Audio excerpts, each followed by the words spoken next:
Welcome to the Inspire to Invest podcast, where we're sharing stories from real estate investors and how investing has changed their lives. This episode of Inspire to Invest has been brought to you by Control and Compound Financial. Hey, everybody. Welcome to the Inspire to Invest podcast. I have an amazing guest today named Alfonso Cuadra. I had the opportunity to hear him speak for the first time just a few months ago. And of course, I had to have him on the podcast. So before we get started, I'm going to read a bio about Alfonso so you can get to know him a little bit. And then, of course, he'll help fill in all the blanks for us so you can get to know how inspirational he truly is. So Alfonso, he's been in the real estate investing industry for 27 years, and he's known as the godfather of real estate. In the process, he's built a multi-million-dollar portfolio across North America with a focus on multifamily, as well as more recently land development. He's the founder of a real estate investing education company called Wealth Genius. I'm a new proud member. And he's also the founder of the Cuadra Youth Foundation. So welcome today, Alfonso. How are you? Woo! Let's have fun. Let's educate. Let's bring people to the next level. If you're watching this right now, you want to get your popcorn, you want to get, get comfortable because you're going to want to stay to the end. Because like I said, Serena, you're asking me about maybe dropping some nuggets for newbies and things like that. Here, we're going to drop bombs. No nuggets. Well, I'll let you do most of the talking. I think it's obvious that I am fighting a little bit of a cold, but obviously I didn't want to reschedule you. So I guess to get things started, I just want to kind of lay the foundation for everyone so they can understand, what did life look like before real estate for you? Well, I was in business. Actually, I've been an entrepreneur since I was 17 years old. And I didn't need to be an entrepreneur. I didn't know what the word entrepreneur meant. I still don't know how to spell it. I always mess up at the end. Is it an E? It's tricky. It's tricky. Yeah, it's a tricky word to spell. But I became an entrepreneur as a result of becoming a young father. Yeah. And that kind of put me on the path and changed the trajectory of my life. At 17 years old, obviously, you're a young man, and I tried to get a job, but the job wasn't paying very much. So I started a business, and quickly understood the power of profits, right? Yeah. And that business grew and grew. And by the time I was 21, I had stores all across Canada, from Vancouver all the way to Halifax and everything in between. Huge. The problem was I was an entrepreneur. I was very industrious, but I was not financially literate. Yeah. I didn't know how to invest my money. I didn't know what to do with my money. And 21 years old, making millions of dollars, and then 24 years old, negative $1 million. I pretty much spent all the money, not realizing that, hey, you know what? Maybe you put some reserves away. The money was coming in, and I thought it was going to be coming in forever. Yeah. And it wasn't. At some point the tap dried up, and I was in trouble. So I'm 24 years old, and I said, something's got to change here. Yeah. And so I started to educate myself on real estate. The first thing I did was I went after bios. I started with some bios and Think and Grow Rich, Rich Dad, Poor Dad. And then I just became addicted to these books and education. And what I learned about studying wealthy people, because I thought, if I want to, I asked myself at 24, what do I really want? Do I just want to build businesses, or do I want to change my life and change everything that I've done? Yeah. And so I started to read about successful wealthy people. Yeah. And what I realized they have multiple streams of income. Yeah. And they're investors, not consumers. So I was very much a consumer. Yeah. And lastly, and what I would say the common thread amongst all of these wealthy people was the idea that they all invested in real estate, right? Yeah. They all held their wealth in real estate, in assets. Yeah. And so that's what I said, that's what I'm going to do, right? I made a decision that I was going to change. And, I went from being a consumer to an investor. And, I invested into mentorship, and, And then by the time I'm 30 years old, I'm financially free. Amazing. Now, was there anyone that guided you through this process? Like, obviously, you're reading books and stuff like that, but was there anyone that you leaned on to get additional guidance when you started to, want to put Yeah. these things into practice and take action?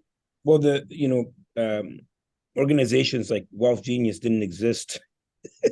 I remember Yeah. trying to figure this out.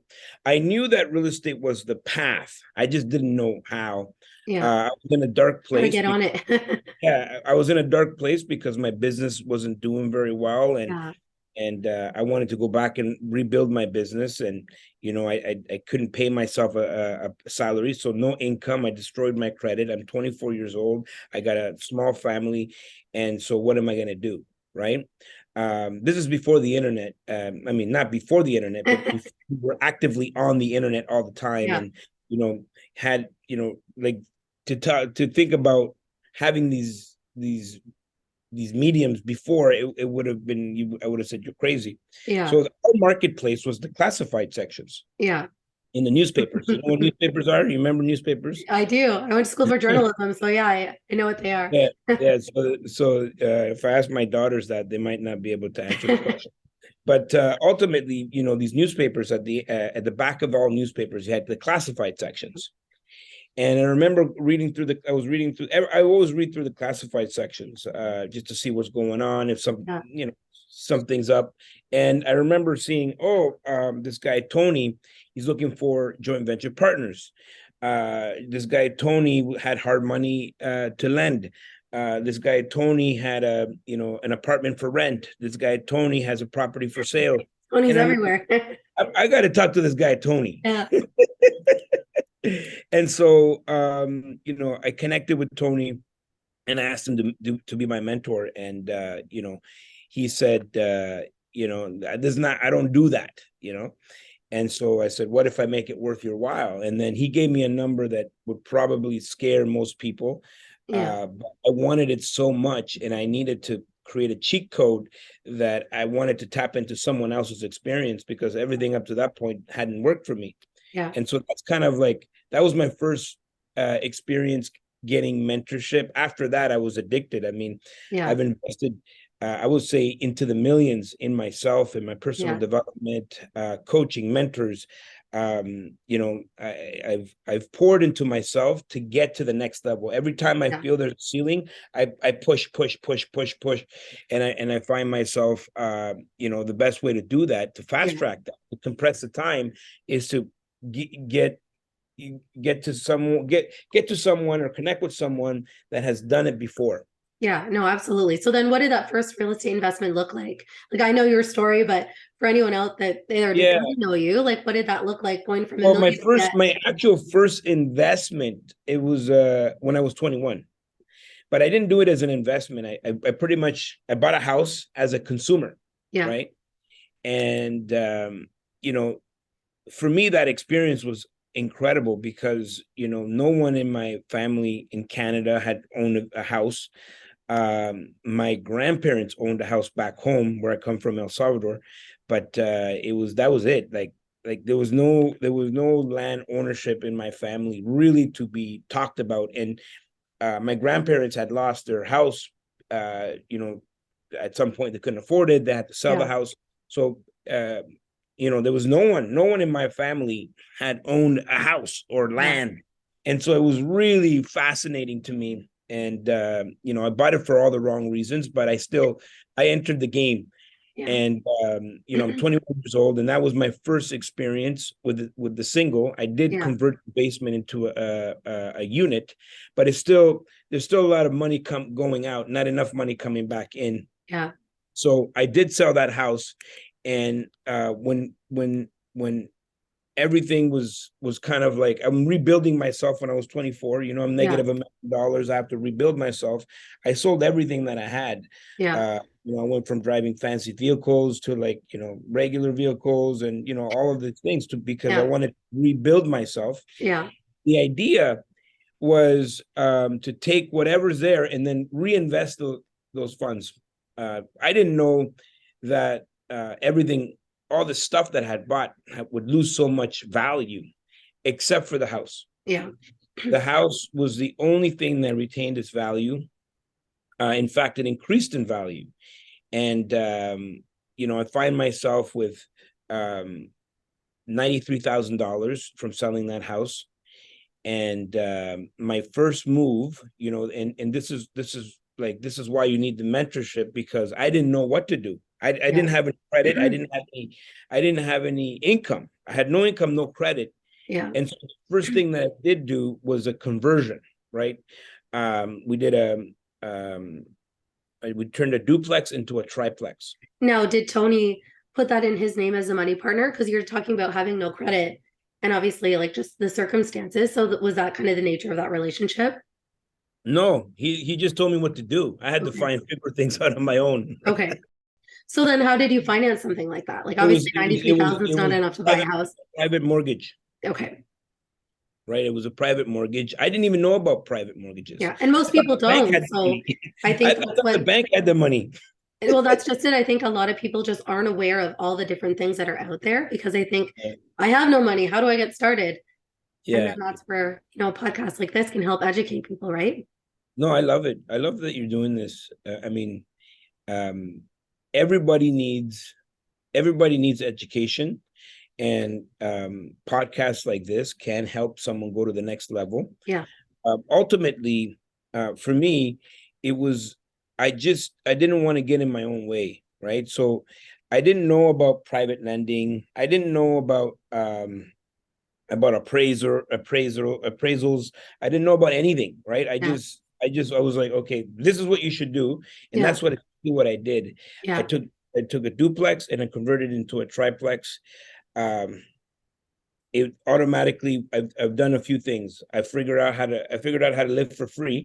Yeah. And then I've increased income, right? Because you're taking a duplex to a triplex, you increase the income, which means you can increase the debt you can put on the property. Yeah. So that's what I did. I refied that property. Yeah. With a B lender, right? Yeah. But in those days, it was easier to get a mortgage when you owned the property than when you didn't. Yeah, for sure. And I was able to pull out the initial investment. Yeah. To me, I still didn't understand what I did. Like, I'm doing this thing. I don't know how I have the property, and I'm walking out of the lawyer's office with a check. Yeah. I did something right here.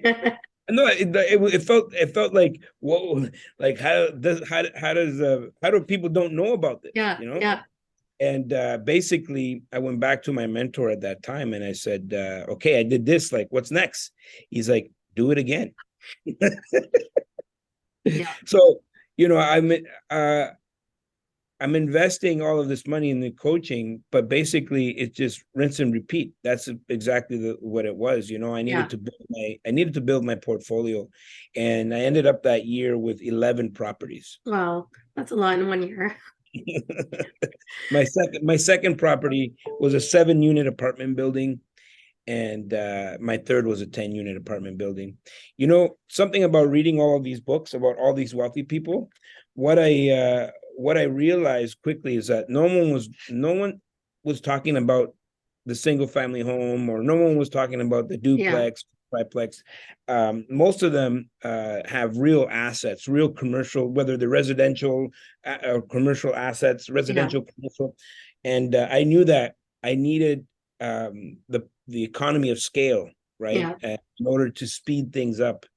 And so within that year, not only did my company flourished, because I was no longer trying to take money from my company to survive. I was able to reinvest all of the funds, and then rebuild the company. Yeah. But then I finished with a real estate portfolio and a career, right? I didn't even know real estate investing was a thing, like someone could just do for the rest of their life. Yeah. I know. And I think that's the thing that most people aren't really aware of. And like you, it's kind of like you think you buy your house, you just need somewhere to live, and you don't realize how powerful that can be in different ways, right? So I think 11 properties in 1 year, especially starting out, is a big success. What was your biggest learning along the way with all of that? My biggest learning was everything that I didn't know. I didn't know that this whole world existed, right? I Yeah. didn't know about accumulating assets. I didn't know about, think about it. I'm 24 years old. I Yeah. mean, uh, it my world is very small in terms of experience and the things that I've had access to. I've lived in Yeah. poverty my whole life. I didn't know that anybody could own, these types of assets, and anybody can change their situation no matter where they're at. Yeah. When I was 15 years old, I was living on the streets. And if you would have tapped me on the shoulder and you would have said, Alfonso, one day you can have assets, you can have this, and you could be, in a position to, changing the outcome of your life, I would say you're crazy. Yeah. Life happens to you. Yeah. But what I realized, there's power in urgency. So that's the first thing that I learned. There's power in urgency. Number one, no income, no credit. I had to make something happen, right?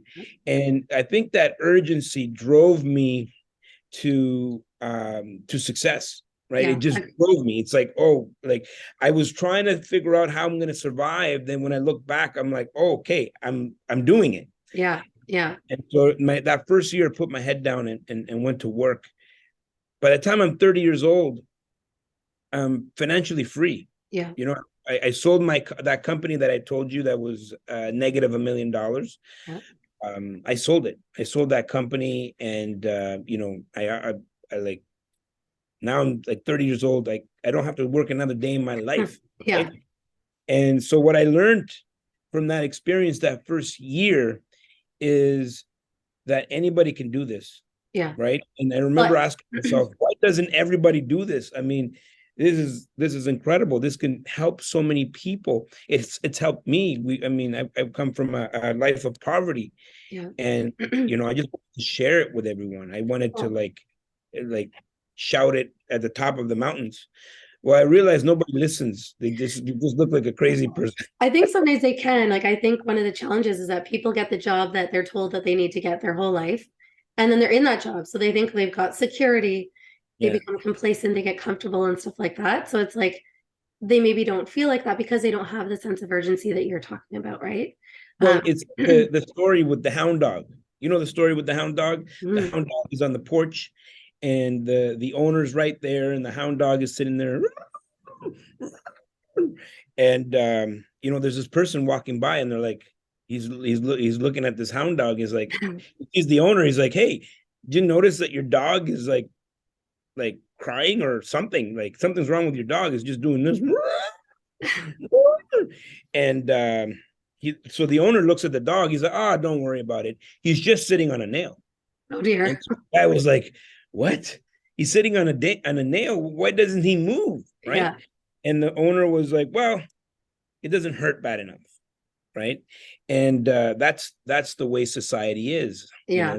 96% of the people out there know that they're living way beneath their potential. Yeah. Know that life sucks. All of their job sucks. They don't like what they're doing. They don't have time with their families, but it just doesn't hurt bad enough, right? They're sitting on a nail, complaining, whining like that hound dog. Yeah. But ultimately, they're not taking any action towards changing anything, and so they just end up with this average life. And that's what society preaches, people to be average.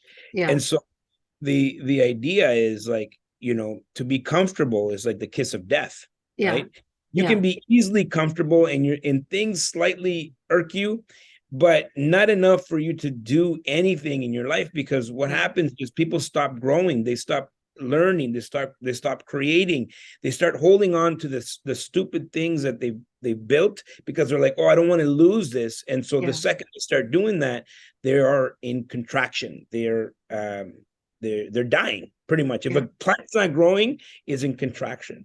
And so for me, this philosophy, it's like, wow, you went from 0 to 11 properties in your first year to growing the portfolio across North America, hundreds and hundreds of doors, multi-million-dollar portfolio. It's all about expansion. Yeah. Living in expansion, allowing yourself to expand and grow, because that's where you're going to find fulfillment. Yeah. right? No, Because people, agreed. I think you need to give yourself that sense yeah, of purpose and what you're really working towards. So I do want to understand a little bit more around the obstacles and, even the successes when you look at starting there to where you are now.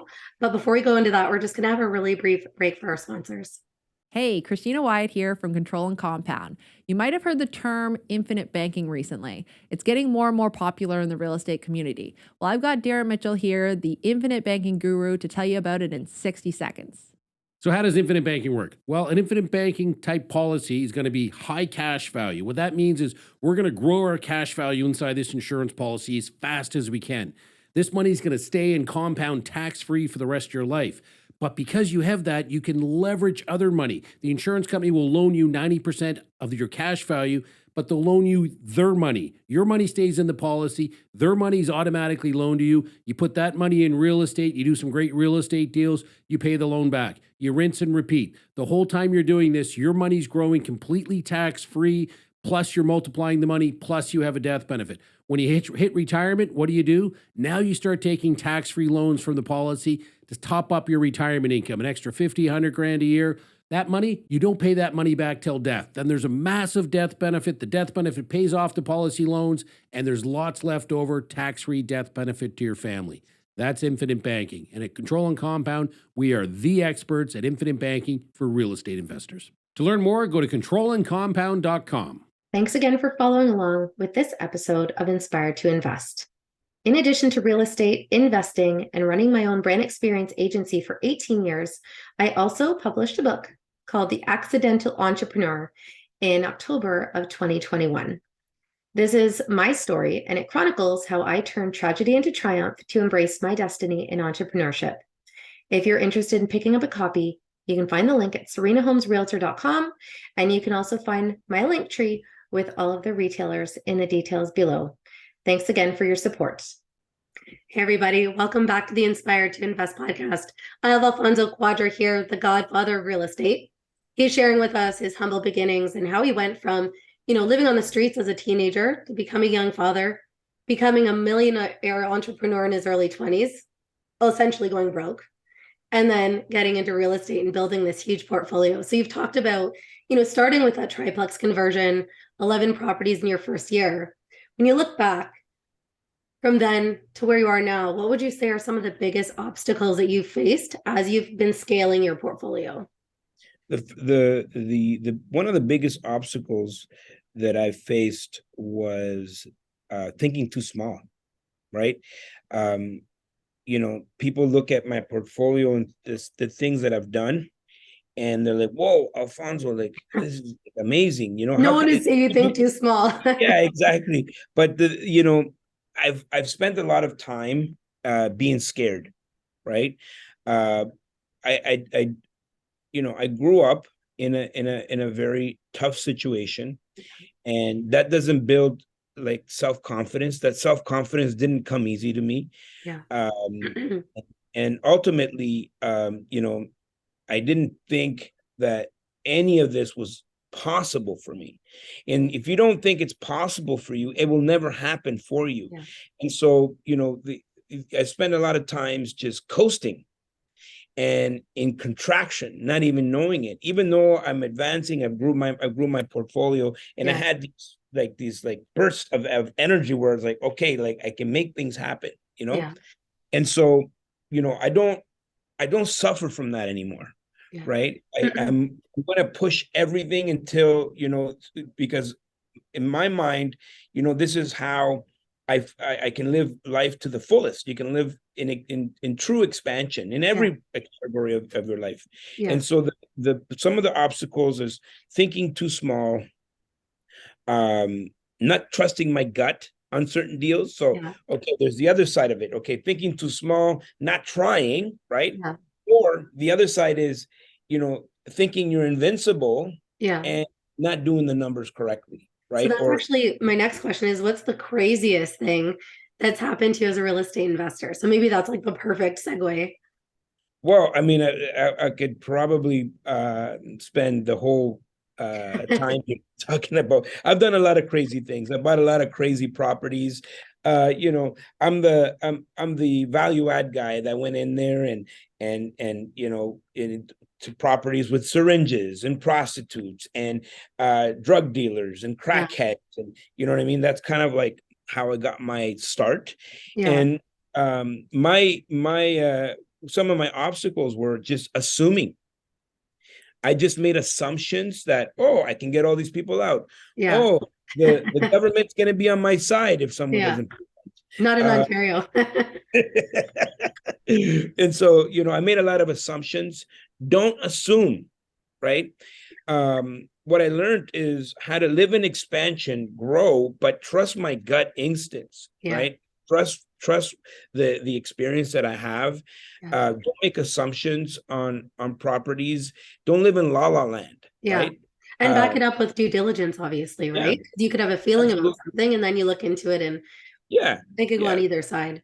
So those two, those are polar opposites, right? Like on one side, I'm thinking too small, right? And it's like, I'm afraid to make a move, but then I get these bursts of expansion, and then I go through these expansion phases in my life. And then all of a sudden, I think that I can do things when I can't, right? And do my proper research, due diligence, right? And so, a lot of it is like, if you take an elastic band and you stretch it to its capacity, when you let it go now, now the elastic band has contracted, but now it's bigger than it was before. And then stretch it again. And then you let it go again, but now it's bigger than it was before, right? So that's kind of been my life. It's like by no means am I telling people like it's wrong to contract sometimes. It's wrong. It's wrong to consolidate, and it's wrong to stabilize. I'm not saying that. In fact, you're going to grow, build the portfolio, make sure that everything makes sense, make sure that you're making money, right? And then grow again, right? So stabilize, maximize, optimize is what I tell my students all the time. Like, yes, you're going to be building your portfolio. My mistakes were, hey, I kept growing without stabilizing. Okay, making assumptions that I could do things and I couldn't. So you got to continue. You got to continue to grow. You got to continue to get out of your own way. Those obstacles for me were huge. The other thing is I would say biggest learning that I had, was it learning or obstacles? Well, both. Obstacles. I guess. Yeah, I mean, it all kind of ties together, right? Yeah. The obstacles that I had to face were when I had to leave certain markets. So at the very beginning, I was very local. Then I went to secondary and tertiary markets. And then I expanded to other markets and eventually across Canada and the US. So never underestimate the power of a team. When you think you can't afford it, that's when you have to. You have to invest in people. The gap between where you are and where you need to be in life is people. And so one of the obstacles for me was hiring people when I couldn't afford it. It was so crucial for me to continue to build the business, you know?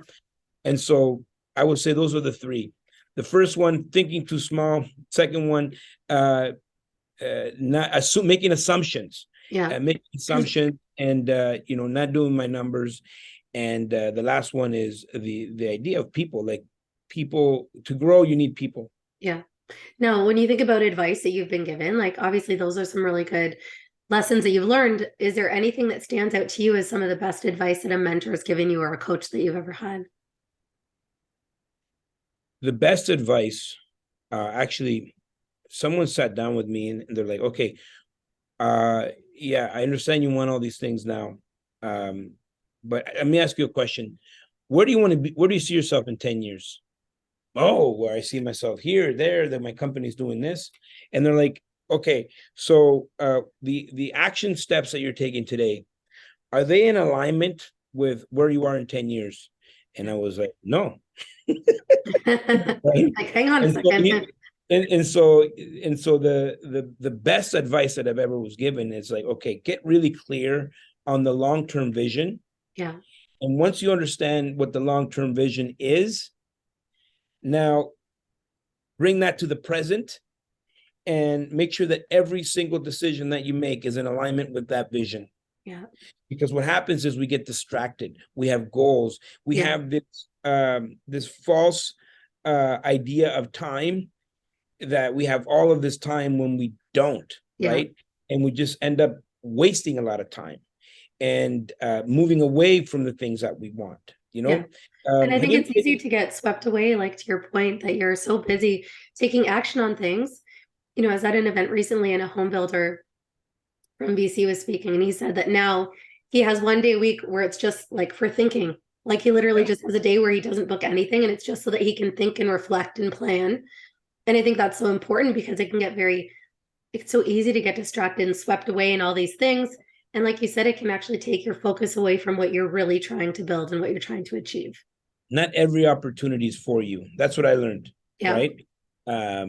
You know, there's lots of opportunity. The problem is the world there's no lack of opportunity in the world. Yeah. And not every single opportunity is for you. You don't have to jump on every single thing. You need to ask yourself, are the things that you're doing, are they in alignment with the ultimate goal? Yeah. If they're not, don't do them. Yeah, no, I hear you on that. And if it's sacrifices and compromises, like your peace and your family time, being able to sleep at night, like there's that balance between, you know, what you want to achieve in your career and then also the other side of it, right? Yeah. So leading to the next question, in terms of financial freedom numbers, you've talked about, you know, this long-term plan and you've got this big portfolio already. So what does your financial freedom number look like? And that can be anything. I already reached my financial freedom number when I was 30 years old, over 15 years ago, right? My financial freedom number doesn't exist. You know, I have everything I need. You know, I don't have to work another day in my life. Now it's all fun. You know, I'm seeing how far I can take things, and I play these games with myself, you know, to challenge myself and continue to grow and expand. But ultimately, you know, when I was 30 years old, I realized that, you know, life was about fulfillment. And what brings me the most fulfillment in life is to help other people achieve their financial goals. Yeah. And so, you know, like I know that, you know, when I had all of my time back, I mean, I was able to be in a position where I can help other people. And I was only able to help people once I had my time back. Yeah. And that's exactly what I want to do. You know, I want to help humanity by helping them become free. Yeah. Once they're free, they're going to do amazing things in their lives. Yeah. And that's why I started the Youth Foundation. You know, the Youth Foundation is, you know, it's to help young people learn about financial literacy, so they don't have to wait till they're 30 or 40 to be financially free. They can do that in their 20s and then go out and do amazing things. Yeah. You know, all of us, we're so capable of so much. We can, I mean, disease and all of these things. These are things that are not cured, or we haven't found cures for, because we just haven't put all the focus. How is it that within like months we can come up with a cure for COVID-19, right? Yeah. It's like when everybody focuses on this one thing and it's like, this is what we need to solve. Human beings solve problems. That's who we are, right? From like all of the problems and issues of all of the things in life. And so if we can give people their time back, we're going to solve amazing problems. Maybe we get new problems, but ultimately, I think it'll be like a renaissance on Earth, right? So I want to be just a small part of that. I want to contribute to that. I want to help people get back their time. The letters, the emails, the DMs that I get from people that say that thank me and send me long letters of how now they get to spend all their time with their families, and they get to contribute to their churches. To me, that tells me that I need to keep going, right? Yeah. And so financial freedom, you know, you asked me that number, I achieved that number. Now I'm more about how many people I can help. That's my mission. So that could even be your new purpose, is how many other people that you help achieve financial freedom, right? Like Yeah. a million people achieve financial freedom. And I've even found that myself that, I started participating on different platforms thinking I'll connect to different audiences. And I wasn't expecting that every time I did it, a few people would reach out. Sometimes my day could be half spent just on the calls with people, just talking about options and what they could be doing. And I think there's something really special to know that you've had that positive impact. And it's just, again, that catalyst that might change that trajectory for them. And then they've got this return of time with their family or financial freedom, whatever it may be, right? You talked And about your youth foundation. yeah. When you think of the youth and inspiring them, what's one thing that you would tell an investor that's starting out right now? A youth, someone Yeah, young. someone that's younger, like you meet someone that's in grade 10 or 11. Yeah. Like what's So one thing that you'd want to leave with them with so that they could try everything. You know what I mean? Like the thing about being young is that you can go high risk and high reward. You got time to bounce back. Yeah, you have time to bounce back. You can try things. You live at home, right? So there's not those handcuffs of the mortgage and the monthly payments every month, and so you can be creative. You can build. You can create. You can grow. You can shine, and that's what you should be doing when you're young, because there is no limits. The limits they come when you're older, because you can't do this, you can't do that. No, that's not possible. This is not possible. This is not possible. Yeah. Right. And so try things. The only way you're gonna know what you like is by doing what you don't like.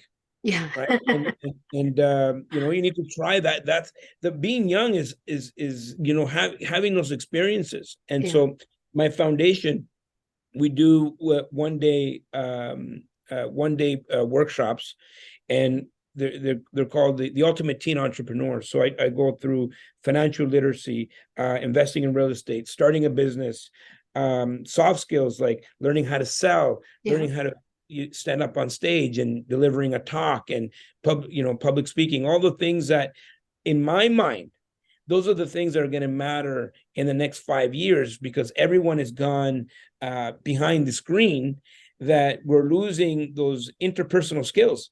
And if we can develop those interpersonal skills, those are the future leaders. They're like, oh my God, you can talk to people. And so I'm passionate about supporting, helping young people start things. Yeah. And that's the biggest advice that I would give someone getting started. Start. Yeah. Take the Just first go step. and do it. Just figure it out. Yeah. If you have if you can get a mentor, good. If at the end of the day, nothing should stop you, right? And people like us, well, I would say more like me, old folks like me, we have to think about things. There's too much thinking that happens before we do something, versus someone that's young. It's like, the best thing that you could be in the best position you could be is having nothing, knowing nothing, because it's a blank slate, and then you could just input really good information and take all the right actions moving forward. Versus someone that has a little bit of success, not even a little bit of success, the average go-to, you got a house, 2 cars, kids are going to school, this and that, you got the average household, and you're afraid to lose that you'll never try. Yeah. No, I can understand that. I guess in terms of quotes, I love things that inspire people and motivate people. So what would you say is your favorite quote? Success is what you attract by the person you become. So you want to set big goals, and set massive goals, but it's not for the end result that you're doing this for, right? Like if you get to your goal, you're going to be like, okay, if you want to climb Mount Everest, you get to the top, and then what? Yeah. You know what I mean? But the beauty of setting big goals is to see the person that you're going to become on the way to achieving those goals. Yeah. And so Jim Rohn, he said, success is what you attract by the person you become.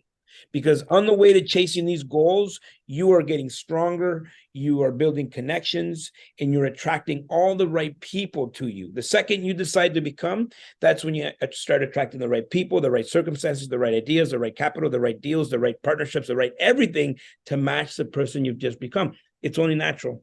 Yeah, no, I love that. Now, I know we're running low on time, so I just want to make sure that people can connect with you. I know you've got a great platform. You're launching your own podcast as well. So where can someone that's out there watching connect with you and find your content? Listen, find me on YouTube, subscribe to my YouTube channel. I have about 1,200 videos on there. I don't do content like other people. I'm just kind of like spur of the moment kind of a person. Yeah. But ultimately, if I say anything there that resonates with you, reach out. Awesome. Thank you. And we'll include your information obviously below. Thank you so much for your time today, Alfonso. And for anyone watching, remember, when you invest in yourself, the sky's the limit. Thanks for tuning in. Thanks again to our sponsor, Control and Compound Financial, for bringing you this episode of Inspired to Invest. The views represented on this podcast are for general information only and does not constitute investment or other professional advice or an offering of securities. The host and guests featured on Inspired to Invest make no representations as to the performance of any particular investment. Should you decide to make an investment, you are responsible for conducting your own review and analysis. It is recommended that you obtain independent legal, accounting, and tax advice from licensed professionals.